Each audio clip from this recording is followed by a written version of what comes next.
Once again, welcome back to KCS Classes. KCS Classesന്റെ മറ്റൊരു എപ്പിസോഡിലേക്ക് എല്ലാവർക്കും സ്വാഗതം. This is Kiran CS. Calicut university B Com 5th semester ആരംഭിച്ചിരിക്കുകയാണ്.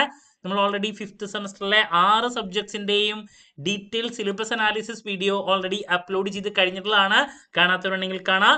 Next നമ്മൾ ഓരോ സബ്ജക്റ്റും പഠിച്ചു തുടങ്ങുന്നതിനേക്കാൾ മുമ്പ് ശ്രദ്ധിക്കേണ്ട കാര്യങ്ങൾ, ഏത് ഓർഡറിൽ പഠിക്കണം, ലാസ്റ്റ് മൊമെന്റിൽ ഈ ഒരു സബ്ജക്റ്റിനെ അപ്രോച്ച് ചെയ്യുന്ന കുട്ടികൾ ഒന്ന് പാസ്സാകാൻ വേണ്ടിയിട്ട് മിനിമം ശ്രദ്ധിക്കേണ്ട കാര്യങ്ങൾ എന്തൊക്കെയാണ്, ഹൈ സ്കോറിലോട്ട് പോകാൻ ആഗ്രഹിക്കുന്ന കുട്ടികൾ പഠിക്കേണ്ട രീതി എന്തൊക്കെയാണ്, ഇതൊക്കെയാണ് നമ്മൾ ഈ ഒരു വീഡിയോയിൽ ഇൻക്ലൂഡ് ചെയ്യാൻ പോകുന്നത്. സോ അതിൽ ആദ്യമായി നമ്മൾ ഡിസ്കസ് ചെയ്യാൻ പോകുന്ന പേപ്പർ ഏറ്റവും ഇമ്പോർട്ടൻ്റ് ആയിട്ടുള്ള പ്രോബ്ലം പേപ്പറാണ് income tax law and accounts. So ഈ ഒരു സബ്ജക്റ്റിന്റെ എൻറ്റയർ ഡീറ്റെയിൽസിലോട്ട് നമുക്കൊന്ന് കിടക്കാം. വീഡിയോയിലോട്ട് പോണേക്കാൾ മുമ്പ് പറയാനുള്ളത്, നമ്മുടെ സ്ഥാപനം കാലിക്കറ്റ് യൂണിവേഴ്സിറ്റി ബികോം BBA എല്ലാ സെമസ്റ്ററിലെയും ക്ലാസ്സസ് പ്രൊവൈഡ് ചെയ്യുന്നുണ്ട്. ഓൺലൈനായിട്ടാണ് ക്ലാസ്സസ് പ്രൊവൈഡ് ചെയ്യുന്നത്. നമ്മുടെ ആപ്പിലൂടെയാണ് ക്ലാസ്സസ് അവൈലബിൾ ആവുക. റെക്കോർഡ് ക്ലാസ്സസ് ഉള്ളത് കൊണ്ട് തന്നെ എപ്പോൾ വേണമെങ്കിലും പഠിച്ച് ഡൗട്ട് ഉള്ളത് ചോദിക്കാനുള്ള അവസരം ഉണ്ടെന്നുള്ളതാണ്. സോ നമ്മുടെ ക്ലാസ്സിൽ ജോയിൻ ചെയ്ത് പഠിച്ച് നല്ല മാർക്ക് മേടിക്കാൻ താല്പര്യമുള്ള കുട്ടികൾക്ക് ഡിസ്ക്രിപ്ഷൻ ബോക്സിലുള്ള എൻ്റെ വാട്സപ്പ് നമ്പറിൽ കോൺടാക്ട് ചെയ്യാം, ക്ലാസ്സസ് ആക്സസ് ചെയ്യാം. ഇതുവരെയുള്ള നമ്മുടെ റിസൾട്ട്സ് ഒക്കെ സൂപ്പർ റിസൾട്ട്സ് ആണ് കേട്ടോ. ഓക്കെ, സോ നമുക്ക് എന്തെങ്കിലും സ്റ്റാർട്ട് ചെയ്യാം. അപ്പോൾ ഇതാണ് നമ്മുടെ subject income tax law and accounts. So ഈ ഒരു സബ്ജക്റ്റിനെ പറ്റി പറയുമ്പോൾ നമ്മൾ ഇതിനേക്കാൾ മുമ്പ് പ്രോബ്ലം പേപ്പറിൽ ഇപ്പോൾ അക്കൗണ്ടിങ് പഠിച്ചിട്ടുണ്ട്, QT പേപ്പർ പഠിച്ചിട്ടുണ്ട്. ഇതൊക്കെ ഉണ്ടെങ്കിലും പ്രോബ്ലം പേപ്പറിൽ ടാക്സിന്റെ കേസിലോട്ട് വരുന്ന സമയത്ത് നിങ്ങൾക്ക് അറിയുന്നതാണ്, ബഡ്ജറ്റിൽ വരുന്ന മാറ്റം അനുസരിച്ച് ഓരോ വർഷത്തെ പഠിക്കുന്ന റേറ്റുകൾ മറ്റു കാര്യങ്ങളിലൊക്കെ ചേഞ്ചസ് ഉണ്ടാകുന്ന ഒരു സബ്ജക്റ്റ് ആണ് income tax law and accounts. Number 1 എന്ന് വെച്ചിട്ട് വലിയ ചേഞ്ചസ് ഒന്നും ഇപ്രാവശ്യത്തിൽ ഇല്ല. കഴിഞ്ഞ പ്രാവശ്യത്തെ കമ്പയർ ചെയ്യണ സമയത്ത് അത് കൂടിയിട്ട് ഇപ്പം നമുക്ക് ഈ ഒരു സബ്ജക്റ്റിൽ 5 ഹെഡ്സ് ആണ് പഠിക്കാനുള്ളത്. ഈ ഒരു സബ്ജക്റ്റിന്റെ കണ്ടിന്യൂവേഷൻ നമുക്ക് 6th പഠിക്കാനുണ്ട്. 6th ഏരിയയിലാണ് കുറച്ചധികം ചേഞ്ചസ് ശരിക്കും വരുന്നത്. 5th ശരിക്കും പറഞ്ഞാൽ ആ കൂടിയിട്ട് ഈ 5 ഹെഡ്സിൽ ക്യാപിറ്റൽ ഗെയിൻ ഏരിയയിൽ മാത്രമാണ് ഒരു ഇൻഡെക്സേഷൻ ചേഞ്ച്. അതുപോലെ തന്നെ നമ്മൾ അസസ്മെന്റ് ഇയർ പ്രീവിയസ് ഇയർ പറയുമ്പോൾ ആ ഇയറിന്റെ കാര്യങ്ങളിൽ ജസ്റ്റ് ഒന്ന് പറയുന്ന കാര്യത്തിലുള്ള വ്യത്യാസം മാത്രമേ ഉള്ളൂ. അതല്ലാണ്ട് കാര്യമായിട്ടുള്ള ചേഞ്ചസ് കഴിഞ്ഞ പ്രാവശ്യത്തിനെ വെച്ച് കമ്പയർ ചെയ്യുമ്പോൾ ഈ പ്രാവശ്യത്തിൽ ഇല്ല. എന്നാലും പറയാണ്, നിങ്ങൾക്ക് സപ്ലി ലഭിക്കുകയാണെങ്കിൽ ഓരോ പ്രാവശ്യവും ഈ പറയുന്ന മാറ്റങ്ങൾ ഉണ്ടെന്നുള്ളതാണ്. ബട്ട് 5th സെമസ്റ്ററിൽ കാര്യമായിട്ട് ആ ഒരു ചേഞ്ച് ഇല്ല എന്നുള്ളതാണ്. കഴിഞ്ഞ പ്രാവശ്യത്തെ അതേ കണ്ടന്റ്സ് തന്നെയാണ് നിങ്ങൾക്ക് മെജോറിറ്റി പഠിക്കാനുള്ളത്. ഓക്കെ, പറയണു 5th നിങ്ങൾ പഠിക്കുന്ന എല്ലാ കാര്യങ്ങളും മറക്കരുത്. കാരണം ഇതിന്റെ കണ്ടിന്യൂവേഷൻ ആയിട്ട് 6th income tax and GST എന്ന് പറഞ്ഞിട്ടുള്ള പേപ്പർ ഉണ്ട്. ഇതിന്റെ കണ്ടിന്യൂവേഷനും പിന്നെ ഇൻഡയറക്റ്റ് ടാക്സ് ആയിട്ടുള്ള GSTയും കൂടി മിക്സ് ആയിട്ടുള്ള ഒരു പേപ്പർ. അപ്പോൾ അതുകൊണ്ട് തന്നെ ഈ പഠിക്കുന്ന കാര്യങ്ങൾ 6th നമുക്ക് ആവശ്യമുള്ളതാണ്. ഓക്കെ, അപ്പോൾ ടാക്സ് പേപ്പറാണ്. അതിൻ്റെ സിലബസിൻ്റെ ഡീറ്റെയിൽസിലോട്ട് നമുക്ക് ആദ്യം കടക്കാം. ആസ് യൂഷ്വൽ 5 മൊഡ്യൂൾസ് ആയിട്ട് ഡിവൈഡ് ചെയ്തിട്ടുണ്ട്. അപ്പോൾ ഡിസ്റ്റൻസ് എഡ്യൂക്കേഷൻ സ്റ്റുഡൻസിന് ഇന്റേണലിന് വേണ്ടിയിട്ട് 20 മാർക്സ് MCQ നോക്കണം. അപ്പോൾ അതിൽ പറയാനുള്ളത്, നിങ്ങളുടെ ക്വസ്റ്റ്യൻ ബാങ്കിൽ ഡിസ്റ്റൻസ് എഡ്യൂക്കേഷൻ സ്റ്റുഡൻസിന് ആദ്യത്തെ കാര്യങ്ങളൊക്കെ തന്നെ ആയിരിക്കും. എന്ന് വെച്ചിട്ടുണ്ടെങ്കിൽ 2019 സിലബസ് ആണ് നിങ്ങളുടെ. അപ്പോൾ 2019 സിലബസ് പ്രകാരമുള്ള MCQ കാര്യങ്ങൾ തന്നെ ആയിരിക്കും അതിലുണ്ടാവുക. അപ്പോൾ വല്ല ഇൻഡെക്സേഷൻ്റെ കാര്യങ്ങളോ അല്ലെങ്കിൽ റേറ്റിലോ എന്നുള്ള ചേഞ്ചസ് ഒക്കെ ചോദ്യങ്ങളിൽ ഉണ്ടെങ്കിൽ പുതിയ കാര്യങ്ങൾ നിങ്ങൾ എന്ത് ചെയ്യണം, പഠിക്കണം എന്നുള്ളതാണ്. ഓക്കെ, ഞാൻ വീണ്ടും പറയണു, കാര്യമായിട്ടുള്ള മാറ്റങ്ങൾ പറയാനില്ല. എന്നാലും ക്യാപിറ്റൽ ഗെയിനിൻ്റെ ഏരിയയിൽ ഇൻഡെക്സേഷൻ എന്ന് പറയുന്നത് എല്ലാ പ്രാവശ്യവും മാറ്റങ്ങൾ വരുന്നതാണ്.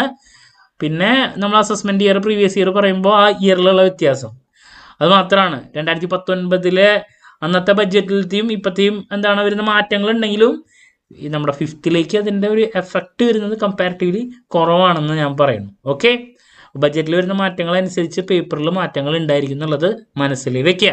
ഓക്കെ, അപ്പോൾ ഈ MCQ പഠിക്കുമ്പോൾ ഈ ഒരു കാര്യം ശ്രദ്ധിക്കണം കേട്ടോ.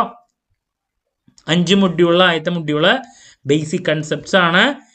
സോ ബേസിക് കൺസെപ്റ്റ്സിൽ നമുക്ക് അസസി, ടാക്സ് അടയ്ക്കുന്ന വ്യക്തിനെ പറയുന്നതാണ്. അസസി ആരാണ്, പിന്നെ assessment year, previous year, then gross total income എന്താണ്, ടോട്ടൽ ഇൻകം എന്താണ്, പിന്നെ റെസിഡൻഷ്യൽ സ്റ്റാറ്റസ്, ഇങ്ങനെയുള്ള കാര്യങ്ങളൊക്കെയാണ് പഠിക്കാനുള്ളത്. ഈ ഒരു ചാപ്റ്ററിൽ നിന്ന് ബേസിക്കലി 2 മാർക്സിൻ്റെ ചോദ്യങ്ങൾ, 2-3 ചോദ്യങ്ങൾ മിനിമം 2 മാർക്സിൻ്റെ വരും. 2-3 അതുപോലെ തന്നെ 5 മാർക്സിൻ്റെ ചോദ്യങ്ങൾ 2 അത് പ്രോബ്ലം ഉണ്ടാവാറുണ്ട്, തിയറി ഉണ്ടാവാറുണ്ട്.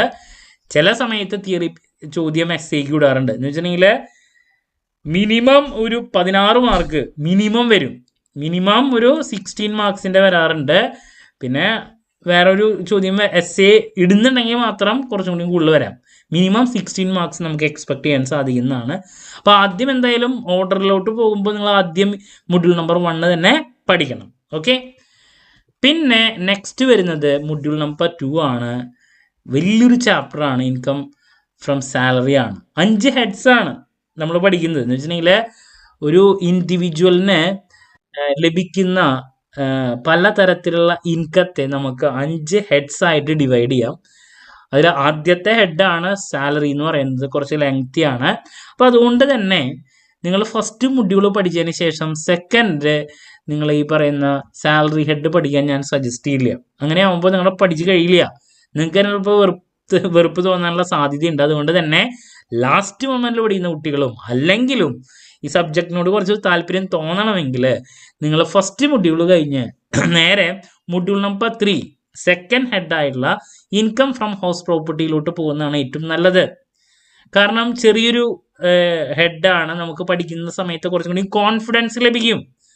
ഓക്കെ, അതല്ല നിങ്ങൾ നേരെ പോകുന്നത് സാലറിയിലോട്ടാണെങ്കിൽ സാലറി ലെങ്തിയാണ്, ഒരുപാടുണ്ട്. ഓക്കെ, അപ്പോൾ രണ്ടാമത് സാലറി തന്നെ പഠിക്കണം എന്നൊരു നിർബന്ധമില്ല. റെഗുലർ സ്റ്റുഡൻസിനാണ് ചിലപ്പോൾ ഈ ടെസ്റ്റ് പേപ്പറിനൊക്കെ ഇന്റേണലിന് വേണ്ടിയിട്ട് എക്സാം വയ്ക്കുന്നുണ്ടെങ്കിൽ പഠിക്കണം. ഡിസ്റ്റൻസ് എഡ്യൂക്കേഷൻ സ്റ്റുഡൻസിന് അങ്ങനത്തെ ഒരു പരിപാടി ഇല്ല. അപ്പോൾ അതുകൊണ്ട് തന്നെ നിങ്ങൾ മൊഡ്യൂൾ നമ്പർ 1 കഴിഞ്ഞിട്ട് മൊഡ്യൂൾ നമ്പർ 3 പോകുന്നതാണ് ഏറ്റവും നല്ലത്. ഓക്കെ, അതിനുശേഷം പിന്നെ മൊഡ്യൂൾ നമ്പർ 4 പോകുമ്പോൾ profits and gains of business or profession ആണ് വരുന്നത്. വളരെ ഇമ്പോർട്ടൻ്റ് ആയിട്ടുള്ളൊരു മൊഡ്യൂളാണ് profits and gains of business or profession.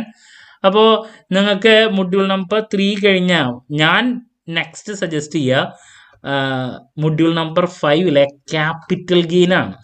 കാരണം ക്യാപിറ്റൽ ഗെയിൻ ചാപ്റ്ററിൻ്റെ പ്രത്യേകത ഇതും ചെറിയ ചാപ്റ്ററാണ്. ബട്ട് ഇതിൽ നിന്നൊക്കെ ചോദ്യങ്ങൾ ഈക്വൽ ഇമ്പോർട്ടൻസ് എസ്സിക്കും 2 മാർക്സിനും 5 മാർക്സിനും ഒക്കെ.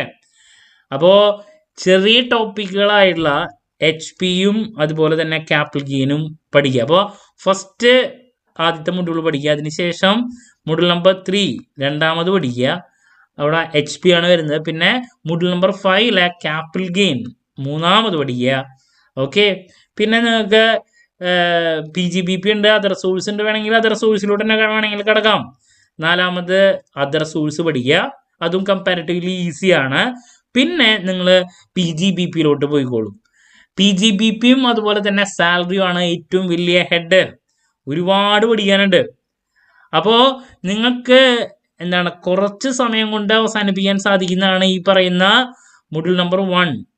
നല്ല മാർക്കുള്ള ചോദ്യങ്ങൾ വരും, HP-യിൽ നിന്ന് നന്നായിട്ട് ചോദ്യങ്ങൾ വരും, ക്യാപിറ്റൽ ഗെയിനിൽ നിന്ന് വരും, അതുപോലെ തന്നെ അതർ സോഴ്സിൽ നിന്ന് വരും. എന്ന് വെച്ചിട്ടുണ്ടെങ്കിൽ കുറച്ച് സമയം കൊണ്ട് തന്നെ ഒരു 3 ഹെഡും ഫസ്റ്റ് ബേസിക് ചാപ്റ്ററും പഠിച്ചു കഴിഞ്ഞാൽ തന്നെ നിങ്ങൾക്ക് 70% മാർക്കിൻ്റെ അടുത്ത് കിട്ടി. മനസ്സിലാവുണ്ടോ? ഓപ്ഷൻസ് ഉണ്ട്, 4 എസ്സേയിൽ 2 എഴുതിയാൽ മതി. ഈ 3 ഹെഡിൽ തന്നെ ചിലപ്പോൾ 2 എസ്സേ കിട്ടും. അപ്പോൾ വലിയ ചാപ്റ്റേഴ്സ് പഠിച്ചിട്ട് ഒരുപാട് പഠിക്കാനുണ്ട്. അതിനുശേഷം ചിലപ്പോൾ കഴിയാണ്ടാവുമ്പോൾ അതിൽ നിന്ന് വരുന്ന ചോദ്യങ്ങൾക്ക് പ്രോപ്പറായിട്ട് ആൻസർ ചെയ്യാനും പറ്റാണ്ട് ഉള്ള മാർക്ക് പോകുന്നതിനേക്കാൾ ബെറ്റർ എനിക്ക് സജസ്റ്റ് ചെയ്യാനുള്ളത് ഇങ്ങനെ പഠിക്കുക. അതിനുശേഷം നിങ്ങൾക്ക് PGBP-യിലോട്ട് പോകാം, profits and gains of business of profession, then salary. ഇതൊക്കെ പഠിക്കണം. PGBP-യും സാലറിയൊക്കെ നിർബന്ധമായും പഠിക്കണം. പക്ഷേ പഠിക്കുമ്പോൾ ഈ ഒരു ഓർഡറിൽ പഠിച്ചു കഴിഞ്ഞാൽ നമ്മൾ ആദ്യം സേഫ് സോണിലെത്തി. അതിനുശേഷം നിങ്ങൾക്ക് PGBP 5-മതായിട്ടും സാലറി അല്ല വേണമെങ്കിൽ സാലറി കഴിഞ്ഞിട്ട് PGBP-യോ അങ്ങനെ നോക്കിയാലും മതി. സാലറിയിൽ നിന്നൊക്കെ ഒരുപാട് ചോദ്യങ്ങൾ വരുന്നതാണ്, PGBP-യിൽ നിന്നും എസ്സേ കമ്പൽസറി ആയിട്ട് വരുന്നതാണ്. ഓക്കെ, അപ്പോൾ ഞാൻ എസ്പെഷ്യലി ഇത് എടുത്ത് പറയുന്നത് ലാസ്റ്റ് മൊമെന്റിൽ പഠിക്കുന്ന കുട്ടികളൊന്ന് പാസ്സാകണമെങ്കിൽ ഈ ഒരു അപ്രോച്ച് മിനിമം ഫോളോ ചെയ്യുക. നല്ല മാർക്ക് സ്കോർ ചെയ്യുന്ന കുട്ടികൾക്കും ഇത് തന്നെയാണ് ഫോളോ ചെയ്യാൻ സാധിക്കുന്നത്. കാരണം നമുക്ക് സബ്ജക്റ്റിനോടൊരു താല്പര്യം തോന്നണമെങ്കിൽ പെട്ടെന്ന് ടോപ്പിക്കുകൾ പഠിച്ച് ചെയ്യണം. ഈസി ടോപ്പിക്കുകളാവണം ആദ്യം പഠിക്കണ്ടേ. അതിന് വേണ്ടിയിട്ടാണ് ഞാൻ ഫസ്റ്റ് മൊഡ്യൂൾ ബേസിക്സ് ആദ്യം പഠിക്കാനും പിന്നെ HP, capital gain, other source, salary, PGBP ഈ ഒരു ഓർഡറിൽ പോകാൻ പറയുന്നത്. ക്ലാരിറ്റി കിട്ടിയെന്ന് പ്രതീക്ഷിക്കുന്നു. ദെൻ ഇതിലെ തിയറി പഠിച്ചാൽ മാത്രമേ പ്രോബ്ലം കിട്ടുള്ളൂ. കാരണം ഇത് ടാക്സ് ലോയാണ്. ലോ പഠിച്ചാലേ നമുക്ക് പ്രോബ്ലത്തിലോട്ട് നമുക്കത് അപ്ലൈ ചെയ്യാൻ സാധിക്കുള്ളൂ. ഓക്കെ, അപ്പോൾ ഇതാണ് എനിക്ക് പറയാനുള്ള. പല കുട്ടികളും ഈ ഒരു കാര്യം ഒന്നും മനസ്സിലാക്കാണ്ടേ ഓർഡറിൽ അങ്ങോട്ട് പഠിക്കും. സോ ഓർഡറിൽ പഠിക്കുമ്പോൾ എന്താ പ്രശ്നം വെച്ചിട്ടുണ്ടെങ്കിൽ കൺസെപ്റ്റ് കഴിഞ്ഞു, സാലറി എന്നെ വെച്ചിരിക്കുക, ടാക്സ് പഠിച്ചു തുടങ്ങി എന്തായി എന്ന് ചോദിച്ചിട്ടുണ്ടെങ്കിൽ രണ്ടാമത്തെ ചാപ്റ്റർ ആയിട്ടുള്ളൂ, ഒന്നും ആയിട്ടില്ല. സ്മാർട്ടായിട്ട് പഠിക്കുന്നൊരു കുട്ടി എന്താ ചെയ്യുക, ഞാൻ പറയുന്നൊരു ഓർഡറിലായും പഠിക്കുക. ചിലപ്പോൾ അവൻ ആ കുട്ടിയുടെ 4 ടോപ്പിക്ക് പഠിക്കുള്ളൂ, അവന് 75% മാർക്ക് ചിലപ്പോൾ സ്കോർ ചെയ്തിട്ടുണ്ടാവും. കാരണം 2 എസ് നിന്ന് കിട്ടും, 2 മാർക്സും 5 മാർക്സും അത്യാവശ്യത്തിനൊക്കെ സ്കോർ ചെയ്യാനും സാധിക്കും. Okay, so that's about income ടാക്സിനെ പറ്റി പറയാനുള്ളത്. പിന്നെ ഇതിന് ബെസ്റ്റ് ടെക്സ്റ്റ് ബുക്ക് ഏതെന്ന് ചോദിച്ചിട്ടുണ്ടെങ്കിൽ നിങ്ങൾക്ക് കാലിക്കറ്റ് യൂണിവേഴ്സിറ്റി കോപ്പറേറ്റീവ് സൊസൈറ്റിയുടെ ടെക്സ്റ്റ് ബുക്ക് ഫോളോ ചെയ്താൽ മതി. ഞാൻ അതിനെയാണ് സജസ്റ്റ് ചെയ്യുക. അതിലത്തെ രീതിയിലുള്ള ചോദ്യങ്ങളും കാര്യങ്ങളൊക്കെ ഇനിയാണ് വരാറ് കേട്ടോ. അപ്പോൾ ഇനി എക്സാമിൻ്റെ സമയത്ത് നമ്മൾ ഉറപ്പായും പ്രതീക്ഷിക്കുന്ന ഓരോ പാർട്ടിലെ ചോദ്യങ്ങളുടെ ഡിസ്കഷൻ, ഇമ്പോർട്ടൻറ്റ് ക്വസ്റ്റ്യൻസിൻ്റെ video, last day examination tips, exam related live ഇതൊക്കെ ചെയ്യുന്നതായിരിക്കും. പിന്നെ നമ്മുടെ ക്ലാസ്സിൽ നിങ്ങൾക്ക് ജോയിൻ ചെയ്യാൻ താല്പര്യമുണ്ടെങ്കിൽ ഡിസ്ക്രിപ്ഷൻ ബോക്സിലുള്ള എൻ്റെ വാട്സപ്പ് നമ്പറിൽ കോൺടാക്ട് ചെയ്യാം. നമ്മുടെ പ്രത്യേകത എന്ന് പറയുന്നത് കുറച്ച് സമയം കൊണ്ട് തന്നെ എൻറ്റയർ സബ്ജക്റ്റ് പഠിപ്പിച്ച് അവസാനിപ്പിക്കുക എന്നുള്ളതാണ്. എന്ന് വെച്ചിട്ടുണ്ടെങ്കിൽ ഒരു 8-10 സെഷൻ കൊണ്ട് തന്നെ ഈ ഒരു സബ്ജക്റ്റ് നിങ്ങൾക്ക് പഠിച്ച് അവസാനിപ്പിക്കാൻ സാധിക്കും. ഒരു സെഷൻ എന്ന് പറയുമ്പോൾ 1 മണിക്കൂർ 1.25 മണിക്കൂറൊക്കെ വെച്ചിട്ട്. അപ്പോൾ സമയമില്ലാത്തവർക്കും ഹൈ മാർക്സിലോട്ട് എത്തിച്ചേരാൻ സാധിക്കുന്നതാണ് നമ്മുടെ ക്ലാസ് കൊണ്ട് കേട്ടോ. സോ ഇതാണ് ഈ ഒരു സബ്ജക്റ്റിനെ പറ്റിയിട്ട് പറയാനുള്ളത്. ഇനി ഇതുപോലെ തന്നെ ബാക്കിയുള്ള സബ്ജക്റ്റ് പഠിച്ചു തുടങ്ങുമ്പോൾ ശ്രദ്ധിക്കേണ്ട കാര്യങ്ങളും ഡീറ്റെയിൽസും ആയിട്ട് എത്രയും പെട്ടെന്ന് തന്നെ നിങ്ങളുടെ മുമ്പിൽ എത്താമെന്നുള്ള പ്രതീക്ഷയോടെ നിർത്തുന്നു. This is Kiran CS signing off. Have a nice day. Thank U.